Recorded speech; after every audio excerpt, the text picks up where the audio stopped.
আমরা এসে পৌঁছেছি কাঠিগড়াতে। এখানে আমরা এসেছি অমরচাঁদ জৈনের বাড়িতে, এবং তাকে আপনারা সবাই চেনেন। তিনি কাঠিগড়ার প্রাক্তন বিধায়ক। 2016 থেকে 2021 সাল পর্যন্ত তিনি কাঠিগড়ার বিধায়ক ছিলেন। 2021 সালে তিনি টিকিট পাননি, তো এবার তিনি বিজেপি টিকিটের প্রবল দাবি দেন। কিন্তু আজকে যখন তার ক্ষেত্রে এসেছি, এটার অর্থ হলো এটা, আপনারা জানেন যে মুখ্যমন্ত্রী তার সফরে এসে যে একটা ইঙ্গিত দিয়েছেন যে অসমের ভূমিপুত্র কাউকে টিকিট দেওয়া হতে পারে, এবং এই ইঙ্গিতটা অনেকটাই কমলাক্ষতে প্রোগ্রেসের দিকে যাচ্ছে। ঠিক এরকম একটা প্রেক্ষাপটে আমি তার কাছে জানতে চাইব যে মুখ্যমন্ত্রীর এই বক্তব্যকে আপনি কি চোখে দেখেছেন? নমস্কার চন্দা। মুখ্যমন্ত্রী যিনি আসছিলেন, মুখ্যমন্ত্রীকে জিজ্ঞেস করা হয়েছিল কাঠিগড়া ভূমিপুত্রকে টিকিট দেবেন নাকি। মুখ্যমন্ত্রী বলেছে আসামের ভূমিপুত্রকে দেবেন। আমরাও তো আসামের ভূমিপুত্র, তাই আমি মনে করি উনার কথাতে কোনো ইয়ে নেই। আমরা আগের ইয়েতে আছি, আর উনি আমাকে যে কথা দিয়েছিলেন ওনার কথা দাম রাখবেন। আমি টিকিট পাবো বিজেপি থেকে। দর্শকরা এখানে অমরচাঁদ বলতে চাইছেন যে আসামের ভূমিপুত্র তিনিও, তাহলে তিনি তো তাহলে সবাই আশা, যারা যারা আছেন দৌড়ে সবাই আশা করতে পারে। আচ্ছা, 2021 সালে আপনাকে কেন টিকিট দেওয়া হয়নি? এটা কি 2021 সালে আমাকে টিকিট ডিস্ট্রিবিউশন আগে আমাদের বর্তমান মুখ্যমন্ত্রী এবং আমাদের এমপি রাজদীপ রায় মহাশয় শিলচর ডেকে নিয়ে গিয়ে আমাকে বলেছেন, এবার আমরা গৌতম রায়কে টিকিট দেবো, এবার তুমি বসে যাও, 5 বছর পরে ফিরে তোমাকে এবার টিকিট দেওয়া হবে, তুমি এবার ওনাকে সাথে। তাই আমি ওনাদের কথা রক্ষার্থে আমি ওই বছর গৌতমের সঙ্গে অনেক মিটিং করেছি, অনেক জায়গায় ছিলাম, অনেক হেল্প করেছি। কিন্তু ভাগ্য খারাপ, উনি হেরে যান। কিন্তু তারপর কথা ছিল 5 বছর পরে আমাকে টিকিট দেবেন। বসে আছি, আমি আশা করি আমি টিকিট পাবো। আপনি এখন আশা করছেন টিকিট পাবেন? হ্যাঁ। আচ্ছা, আমরা কাঠিগড়াতে বা সব জায়গায় একটা প্রচলিত একটা কথা রয়েছে, এবং আপনি দু একবার নিজেও ইঙ্গিত দিয়েছিলেন যে টিকিট না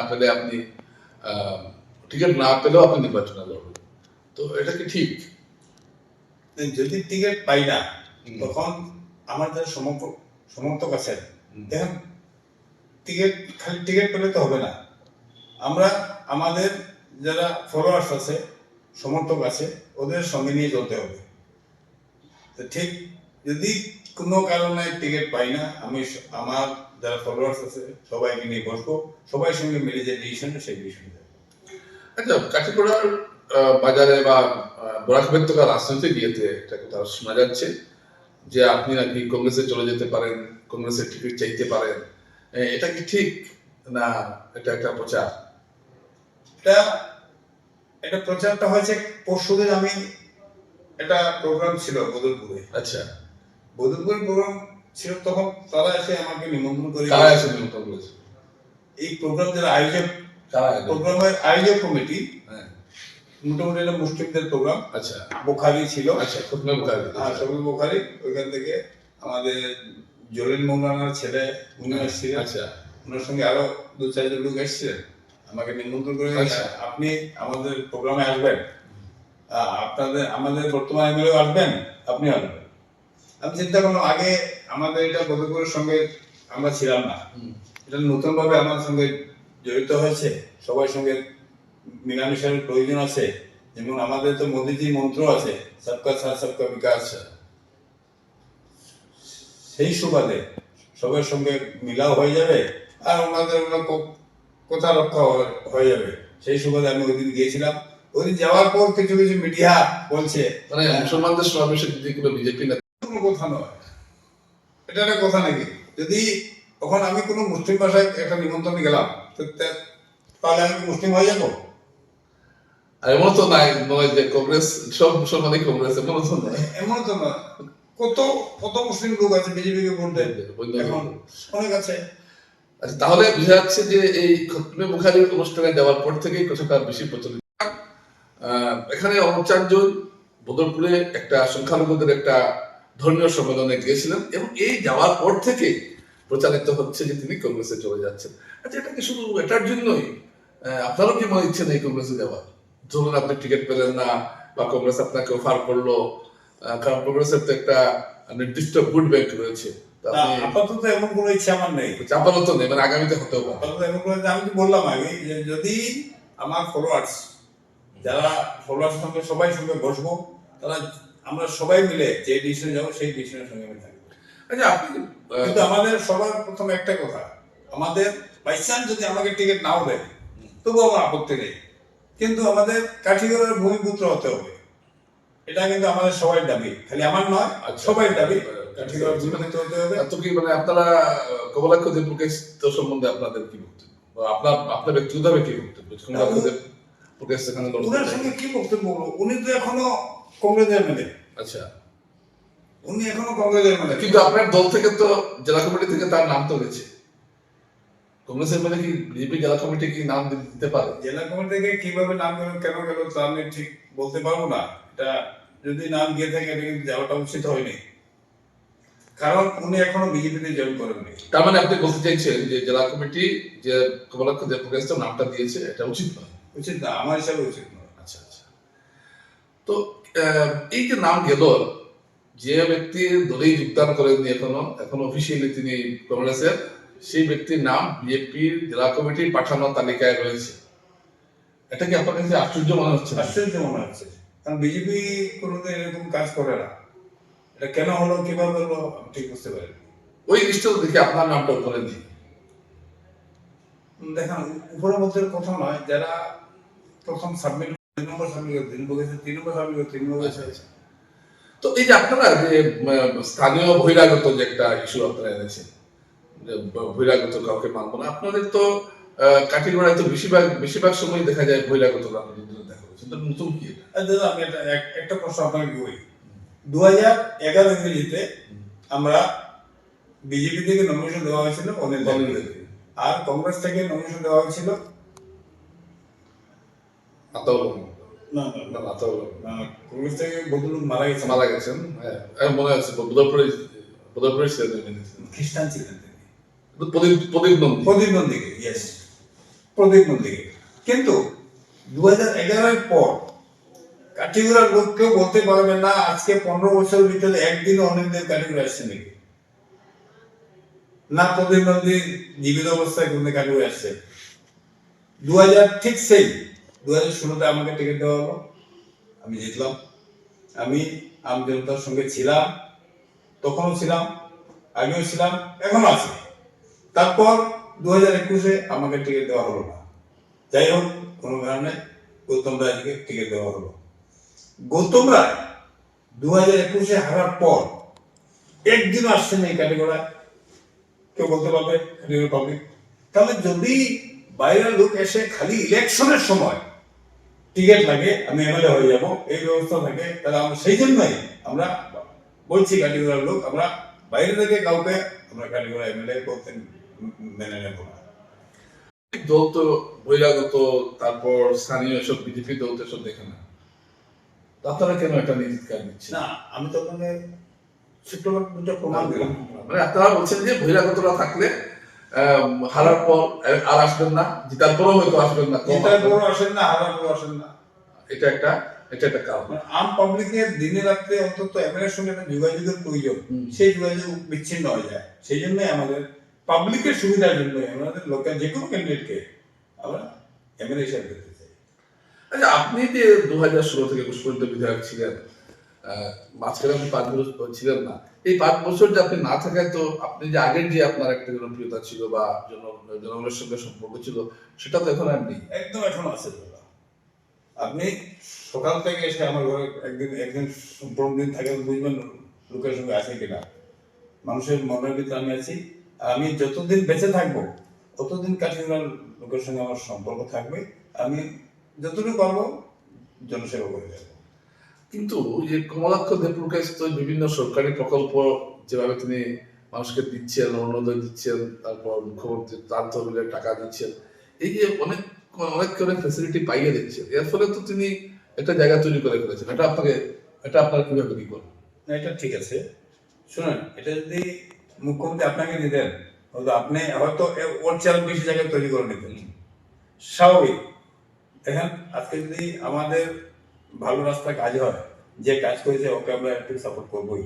সেই হিসেবে মুখ্যমন্ত্রী অনেক অনেক সুযোগ দিয়েছেন ওনাকে, উনি অনেক কাজও করেছেন, কিন্তু সেটা সুযোগ দিয়েছেন, কাজ করেছেন, ঠিক আছে, ওনাকে কাঠিগড়ার দায়িত্ব দেওয়া হয়েছে। কাঠিগড়ার টিকিট দেওয়ার তো উচিত হবে না, ঠিক আছে? কাঠিগড় আমাদের বিজেপি ছিল না, ওনাকে দায়িত্ব দেওয়া হয়েছে, উনি কাজ করেছেন, সেটা মানে কাট করে টিকিটটা দেওয়া। সেটাতে আমাদের কোনো অসুবিধা নেই। এই যে বলছেন যে যে কোনো কাউকে দেওয়া, কমলাক্ষকে দেওয়া হলে আমরা মানবো না, আপনারা কি অন্য কাউকে দিলেও কি আপনারা সেই একই আচরণ করবেন? আপনাদের মধ্যেও তো একজনের সঙ্গে আরেকজনের তেমন মিল নেই। না না না, মিল আছে। আমি আমি আমি আমার কথা বলছি, যদি কাঠিগড়ার কাউকেই দেওয়া হয়, তো নিত্যানন্দ দাসকে টিকিট দিলে কি আপনি? আমি সব ধরনের সহযোগিতা করবো। আচ্ছা আচ্ছা, সব ধরনের সহযোগিতা করবো। এটা কি মন থেকে বলছেন? একদম মন থেকে বলছি, একদম মন থেকে বলছি। তো সমস্যা হল অমরচন্দ্র বলছেন যে কমলাক্ষ বাদ দিলে যে কেউ দাঁড়ালে মানে কাঠিগড়ার যে আজকে যদি বিপ্লব পালকে টিকিট দেওয়া হবে, আমি ওর সঙ্গে থাকবো, নেতৃত্বকে দেওয়া হলে ওর সঙ্গে থাকবো, যাকে দেওয়া হবে। আপনাকে দেওয়া হলে কি ওনার সঙ্গে থাকবে? নিশ্চয় থাকবে, নিশ্চয় থাকবে, এটা আমি আশাবাদী। কারণ তো আপনারা কেন ধুলাইয়ের মতো ধুলাইতে যেভাবে বাকি দাবিদাররা একটা জুট বেঁধেছেন, উদাহরণে 11 জন জুট বেঁধেছেন, তা আপনারা কেন জুট বাঁধছেন না? না না, আমরা তো 3-4 জন মিলে স্টেট প্রেসিডেন্টের কাছে গেছি, আচ্ছা, ডিস্ট্রিক্টের কাছে গেছি, যাওয়া হচ্ছে। যাওয়া হচ্ছে না। ওরা 11-12 জন থাকায় বেশি সংখ্যা দেখা গেছে, আমরা 2-3 জন থাকায় এই সংখ্যা দেখা যায়। আপনারা কজন গিয়েছিলেন? আমরা 3 জন। কিন্তু দাবিদার তো আরো বেশি। আর তো দাবিদার নাই। বিপ্লবকান্তি পাল আছেন, নিত্য গোপাল আছে, আছে, আপনি আছেন, আমি আছি, আর তো নেই। আরো দুজন আছেন, আর 2 জন তো অনিতা চৌধুরী। কাটিগড় গুরুপুত্র নন। আচ্ছা, অঞ্জন কর। উনি ওই দিন কোনো কারণে অ্যাবসেন্ট ছিলেন, কোনো কারণে, কারণ উনি আমাদের সঙ্গে থাকবেন। তার মানে বোঝা যাচ্ছে যে কাঠিগড়ার রাস্তাটা সরগরম হতে যাচ্ছে এখন দেখা যাচ্ছে, যদি স্থানীয় কাউকে টিকিট, কিন্তু সাধারণ মানুষ কি স্থানীয় বহিরাগত সব নিয়ে চিন্তা করছেন, নাকি আপনারা 4-5 জন এটা দেশে যাচ্ছে? না না না না, একদম আপনি যে কোনো জায়গায় আম জনতার কাছে চলে যান, সবাই একটাই কথা বলবে, আমাদের স্থানীয় মানুষ, আমাদের কথা নয় এটা। আপনাদের কথা নয় এটা? নিশ্চয় না। এটা কিন্তু প্রতিবারই কাঠিগড়াতে আমরা দেখি স্থানীয় বহিরাগত কথাটা আসে, কিন্তু ভোটের বাসকে তো তার প্রতিফলন দেখা যায় না। কিছুটা আগে দেখা গিয়েছিল গতবার ক্ষেত্রে অনেক হিন্দু ভোট কংগ্রেসের দিকে চলে গিয়েছিল। এই যে ভোটের বাসকে কেন এটা প্রতিফলন? না না, হয়েছে 2011 থেকে হচ্ছে। আপনিও তো অনেক ভোট পেয়েছিলেন। 2011 থেকে হচ্ছে। 2011 তে আমি নির্দল আপনি 12,000 নির্দল গেলে 12,000 13,800 ভোট পেয়েছি। হয়েছে। বিজেপি পার্টি পেয়েছিল 18,000 সামথিং। এই 13,000 পাওয়ায় তো আপনাকে পরের বার দল মনোনয়ন দিয়েছে। তা তো হয়তো দিয়েছিল। এবারে কি আপনি এরকম চমক কিছু দেখাবেন? জানি না ভগবান কি করবে, আমি তো আশাবাদী আমি টিকিট পাবো।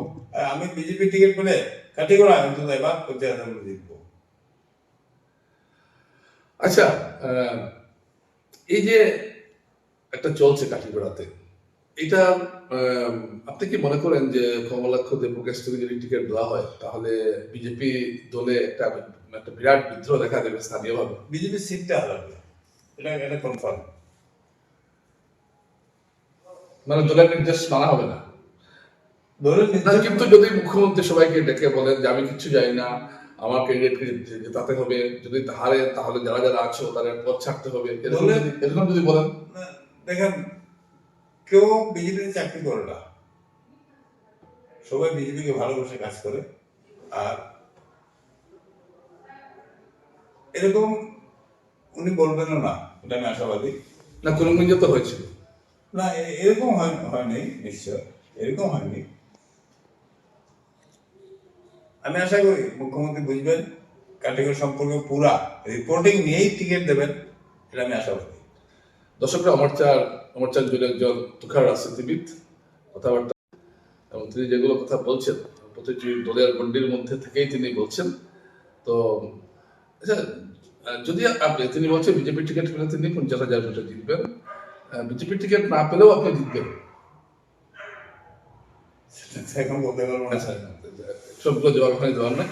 তো আমরা আলোচনা শেষ পর্যায়ে এসেছি। এবার আপনাকে আমি বলবো একটু, আপনি কাঠিগড়াবাসীর উদ্দেশ্যে যদি কোনো বার্তা থাকে সেটা আপনি। আমি কাঠিগড়াবাসীকে একটা কথা বলবো, যেমন আমাদের সবাই ডিমান্ডটা, যে সেই ডিমান্ডটা যাতে আমরা সবাই মিলে সিএম এর কর্ণপাত করতে পারি এবং ওনার মনকে আমরা সবাই মিলে জয় করতে পারি। জয় করলে আমরা নিশ্চয়ই লোকাল ক্যান্ডিডেট পাবো, সেই অনুরোধ সবাই কাছে আমার থাকবে। এবং বিগত সংগ্রান্তির সবাইকে আমার পক্ষ থেকে শুভেচ্ছা। ভালো থাকবেন, সুন্দর থাকবেন। নমস্কার।